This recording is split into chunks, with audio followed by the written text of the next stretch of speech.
Hey there everyone, and welcome back to more Let's Play Panzer Dragoon Saga. In our previous episode, we ended up meeting up with Gash at the observation deck of the Seeker Stronghold, and we learned that pretty much everyone who was on board the Grig or Rig is dead, since it is now infested with monsters from the tower. But before we actually headed that way to deal with the tower before it messes up the Seekers and their stronghold, we ended up revisiting Anjo's caravan, and fucking finally, you guys, Anjo returned and he gave us a reward for saving Nkak, who is now fully healed and was actually outside when we first arrived. So everything is looking pretty okay, well, for the most part, I guess, with the Grig or Rig rapidly making its way towards the Seekers and their stronghold. That may not be so pleasant, but we're going to go ahead and take care of that situation. So let's get to it. And,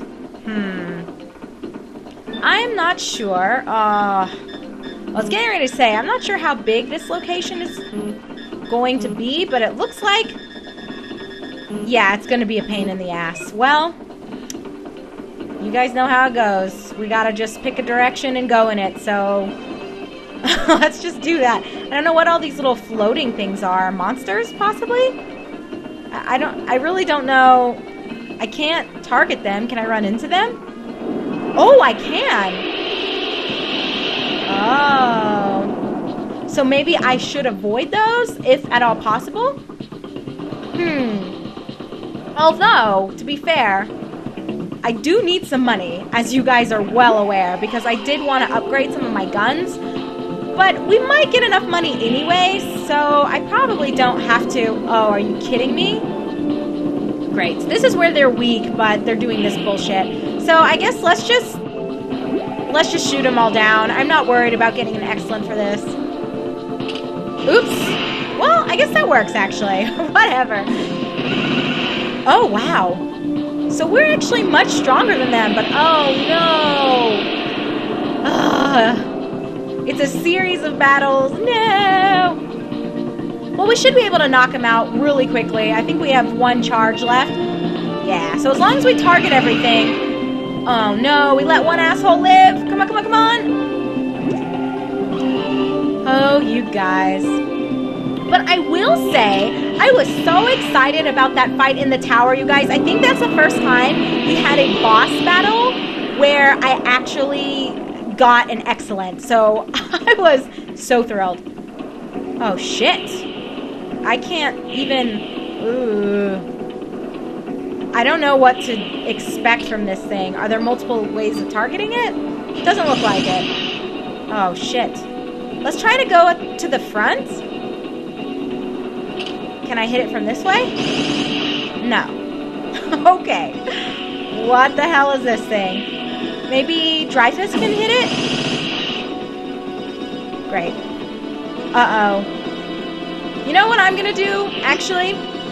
Not even gonna give this stupid thing a chance. I need to cast Protection Wing.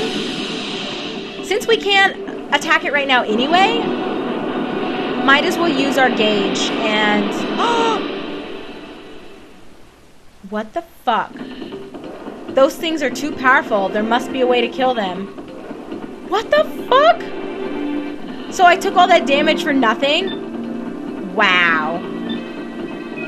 Just wow. Okay, well, I'm not going to mess with any of these monsters if I don't have to. Let's see what we can target and what we can do. Can I do anything over here? Oh! I can actually go inside this jar. This is going to be an interesting spot.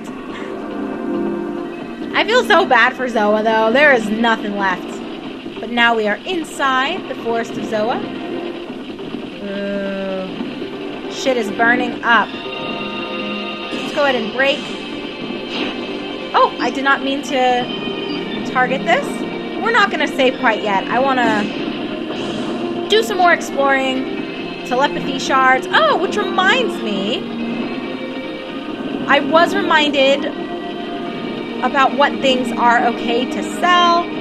So that should be another way of us racking up some more money compared to what we have right now. I have a lot of items that I'm just kind of sitting on, and I was overthinking the value of some trinkets like the Zoll nuts or the Zoah Harvest. So thanks again to Juz C for sharing that information with me. Sorry, that scared the crap out of me, you guys. What the hell is going on? I don't even know. What is this? It stopped moving. It leads above the forest. So I can't... Or I can do something with this. I don't know. Let me see. Is there a map in here? Ah, okay. So I guess there's like a canopy map and then a map that's generated for when you are underground. That would be my guess. Oh my goodness. This is making me a little bit nervous and uncomfortable though. I'm not gonna lie to you guys. But at least we don't get into random fights here. So we did that again. I wonder how many of these things there are. But it looks like as long as we stick to our map and go up all of the possible pathways, we should be fine. So this isn't as daunting or as confusing of an area as what I was thinking it was going to be. Okay, so I say let's go left and up when we get the chance to, anyway. Okay. Still have a little ways to go. I hope we don't run into that weird-ass looking monster again. Okay. And then we should be able to hook a right and go northward. This might be a dead end, possibly. Doesn't look like it so far. And at least we found the save point pretty fast, so we can always backtrack and save if we need to, if things are starting to look a little treacherous.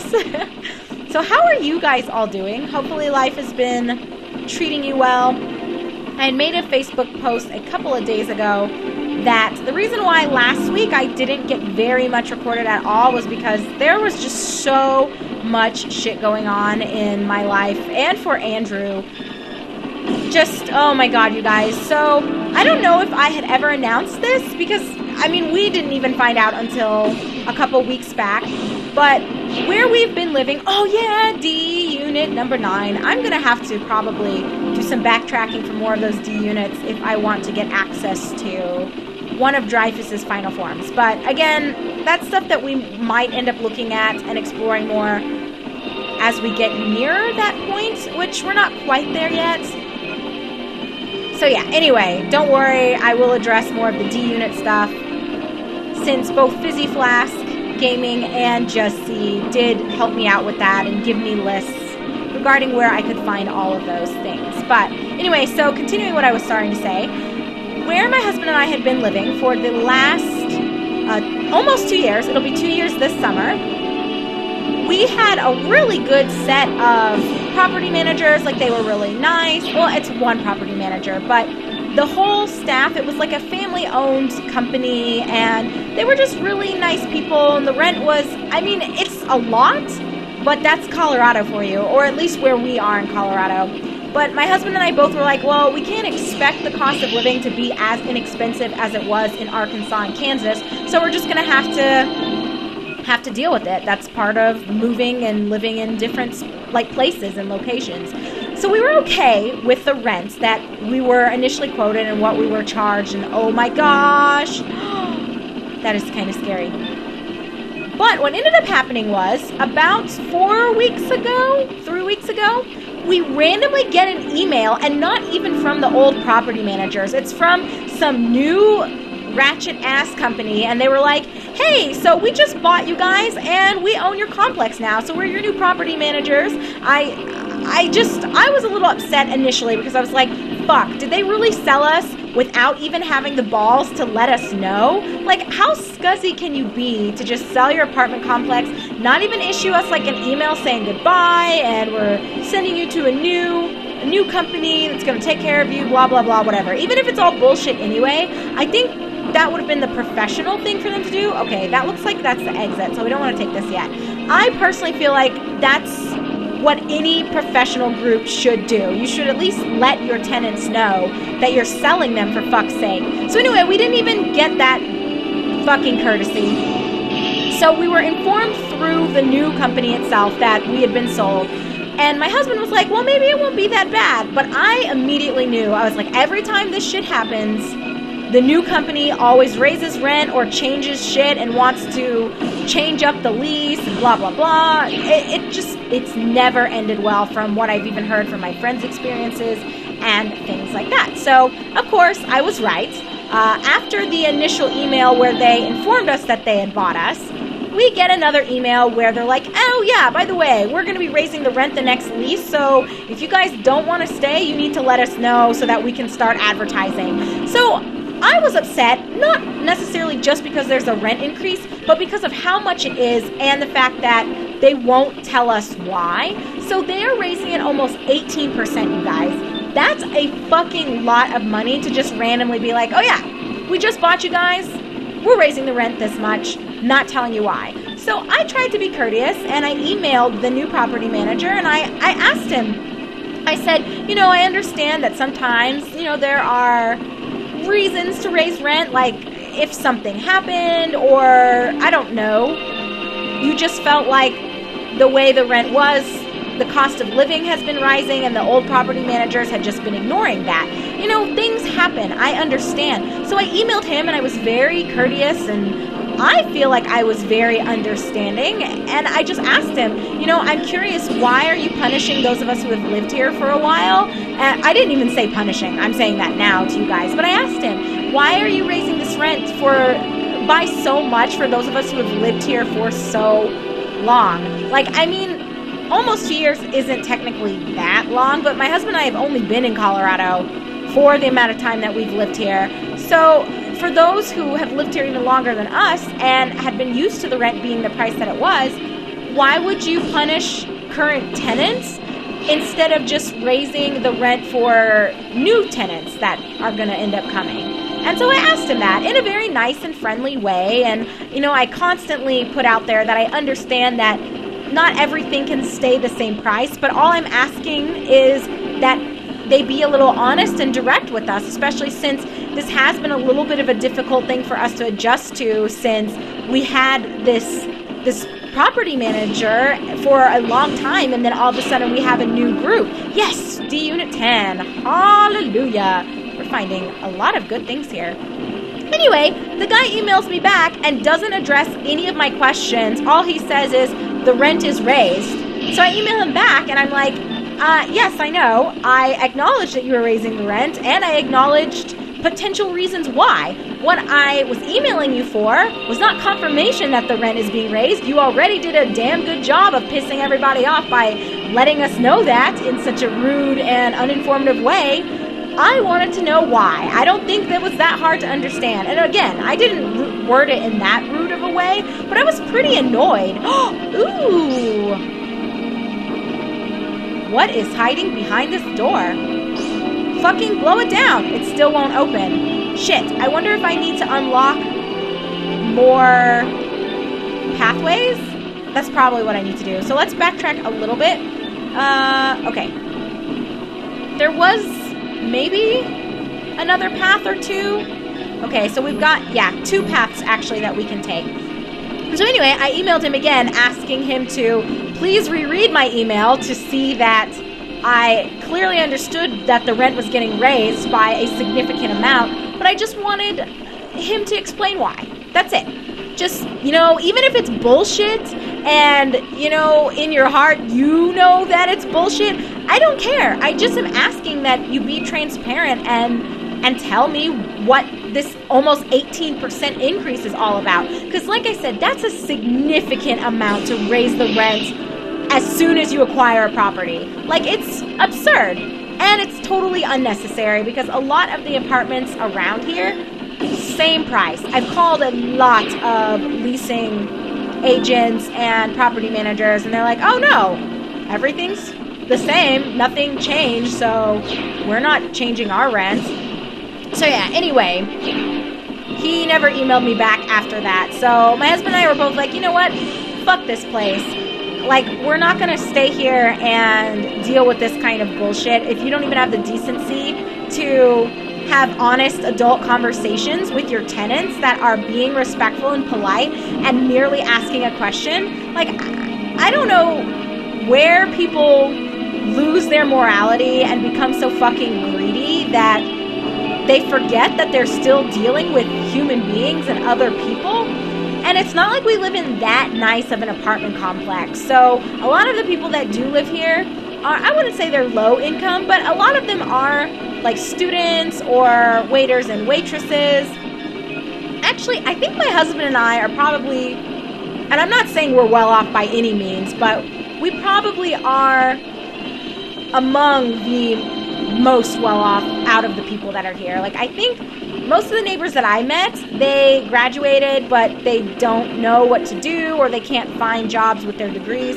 So they're actually working as like waitresses. I know a guy that he and his wife are janitors, and there are a couple people who have kids where only one party works and then the other one maybe is in construction or something like that. So I think we're the only two that are working related to our degrees and have advanced levels of education here. So I feel that's even more of a reason for the property manager to be a little bit understanding and at least explain what's going on. Why won't this open? I feel like I unlocked all of the paths and all of the potential.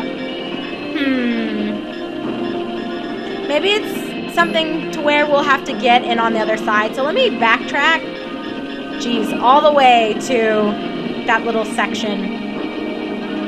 I guess that just brings us outside. I don't know, you guys. This is so weird. I thought for sure once I found all of the little tree thing. Oh my goodness, Dreyfus, stop running into trees. Once I found all those little tree spots that we can interact with, that it would open that. But I guess I was wrong. So anyway, I tell you guys all of that just to say, last week was really bad because we were both really upset about the rent increase, especially following such an abrupt email regarding us being sold in the first place. Like, it's just super ass, and we're not too pleased about it. But in somewhat good news, I found a house that is actually owned by an individual. So we decided, you know what, maybe we don't want to actually deal with property managers anymore. If we're going to rent something, because we're not in the position to buy right now, we don't want to stay in Colorado.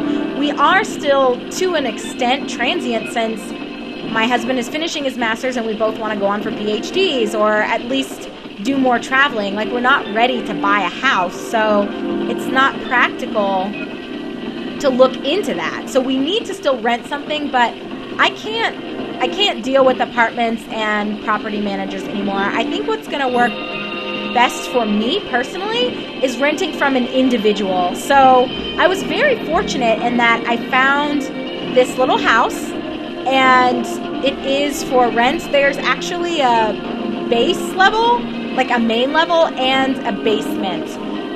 And both sections are rentable. So we met with the individual who owns the property, and he was a really, really nice guy. What's up with this? Oh, was it just one of those things that I already interacted with? Okay, maybe so.